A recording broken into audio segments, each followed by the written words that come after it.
සුබ දවසක් සියලු දෙනාටම මේ සතියට ෆොරෙක්ස් නිවුස් මොන වගේද කියලා අපි දැන් බලමු. ඉකොනොමි කැලෙන්ඩර් එකට ආවොත් මේ සතියේ මන්ඩේ කියන්නේ non tradable date එකක්.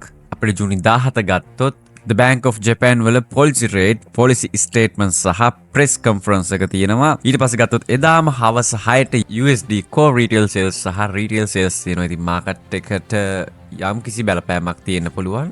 අඟහරුවා දවස ගත්තොත් GBP වල CPI data release වෙන්න තියෙනවා. USD unemployment claims සහ Bank of Canada වල governor වන McCallumගේ speak එක තියෙනවා. ඊට පස්සේ ගත්තොත් USD වල federal funds rate සහ FOMC statement එන්න තියෙනවා. ඉතින් මේ වෙලාව ගොඩක්ම volatility එකක් market එකේ තියෙන්න පුළුවන්.